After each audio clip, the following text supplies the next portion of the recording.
श्री शिवाय नमस्तुभ्यम। हर हर महादेव भक्तों। तो आज हमारा सावन मास माहात्म्य संपूर्ण होने जा रहा है।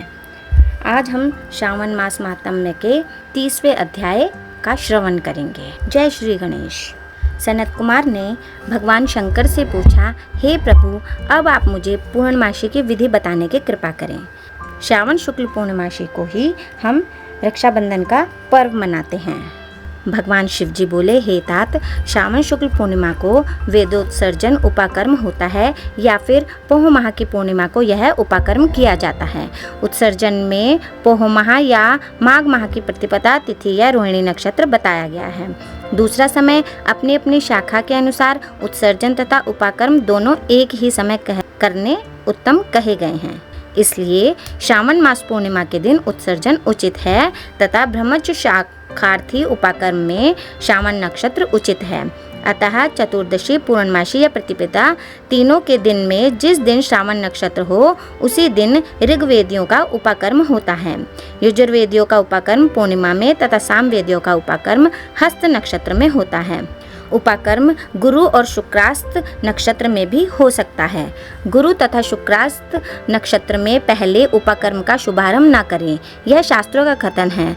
ग्रहण तथा संक्रांति आदि योग या दुष्ट समय आ जाने पर उपाकर्म दूसरे काल में करें। हस्तयुक्त पंचमी या भाद्रपद पूर्णिमा के दिन अपने अपने ग्रह सूत्र के अनुसार उत्सर्जन उपाकर्म करें।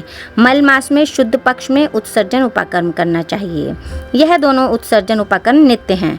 इनको प्रतिवर्ष नियम से करना पड़ता है। उपाकर्म की समाप्ति पर द्विजातियों के समक्ष उसी सभा में श्रेष्ठ सभादीप समर्पण करना चाहिए।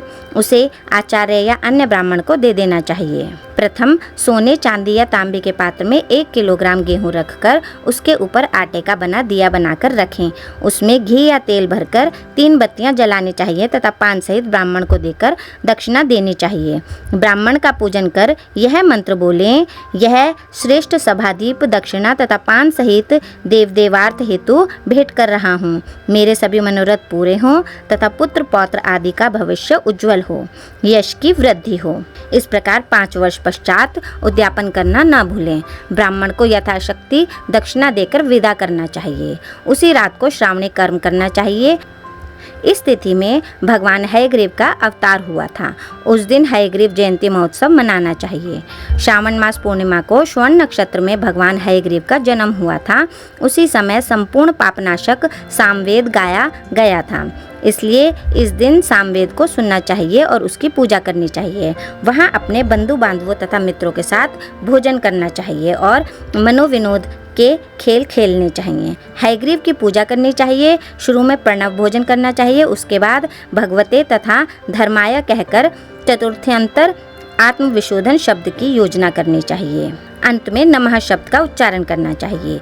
यह 18 अक्षरों का मंत्र सब सिद्धियों को प्रदान करने वाला तथा वशय, मोहन आदि प्रयोगों का एक ही साधक मंत्र है। इसका पुरुषचरण अक्षर संख्या के अनुसार 18 लाख या 18,000 है, परंतु इस कलयुग में इसका 4 गुना करना चाहिए। इस प्रकार करने से भगवान हयग्रीव प्रसन्न होते हैं और सभी मनोकामना पूर्ण कर देते हैं। इसी दिन रक्षाबंधन का पर्व मनाया जाता है। यह सब रोगों का नाश करने वाला तथा अशुभों का नाश करने वाला है। रक्षाबंधन का वैदिक स्वरूप यह है। इस दिन बहनें भाइयों को सूत की राखी बांधकर अपनी जीवन रक्षा का दायित्व उन पर सौंपती हैं। रक्षाबंधन की इस प्रथा की प्रसिद्ध कथा इस प्रकार है। एक बार दैत्यों तथा असुरों में युद्ध छिड़ गया और वह 12 वर्ष तक चलता रहा। असुरों ने देवताओं को पराजित करके उनके प्रतिनिधि इंद्र को भी पराजित कर दिया। ऐसी दशा में इंद्र भागे भागे अपने गुरु बृहस्पति के चरणों में गिरकर निवेदन करने लगे, गुरुवर, ऐसी दशा में परिस्थितियां कहती हैं कि मुझे यहीं प्राण देने होंगे। न तो मैं भाग ही सकता हूँ और न ही युद्ध भूमि में टिक सकता हूँ। कोई उपाय बताइए। यह बात हो रही थी कि इंद्राणी ने निवेदन किया, प्राणनाथ, आप भयभीत न होइए, मैं उपाय करती हूँ। इंद्राणी ने श्रावणी पूर्णिमा के पावन अवसर पर द्विजों से स्वस्ति वाचन करवाकर रक्षा का तंतु इंद्र की दाहिनी कलाई में बंधवाकर युद्ध भूमि में लड़ने के लिए भेज दिया। देखते ही देखते इंद्र ने बलशाली असुरों पर विजय प्राप्त कर ली। बहन द्वारा भाई की कलाई में राखी बांधने की प्रथा का सूत्रपात यहीं से हुआ। भगवान भोलेनाथ बोले, हे सनत कुमार, श्रावण मास की पूर्णिमा के दिन मनुष्य को प्रातःकाल श्रुति स्मृति विधान द्वारा स्नान करना चाहिए। चूरमा, दाल तथा खीर की रसोई पकानी चाहिए। रोली चावल से अर्चना करके भोग लगाना चाहिए। इस दिन हनुमान तथा पितरों का पूर्ण आस्था से तर्पण करने के लिए जल, रोली, मूली, धूप, फूल, फल, चावल, नारियल आदि चढ़ाना चाहिए। इसके बाद बहन अपने भाइयों को राखी बांध तिलक करें।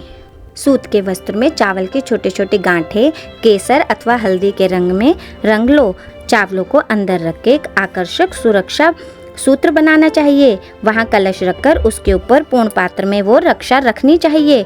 सुंदर आसन पर सगे संबंधियों सहित बैठकर मंगल गान करना चाहिए। इसके बाद येन बद्धो बलि राजा दानवेंद्रो महाबलः तेन त्वाम बदनामी रक्षे मांचलः मांचलः मंत्र का उच्चारण करना चाहिए।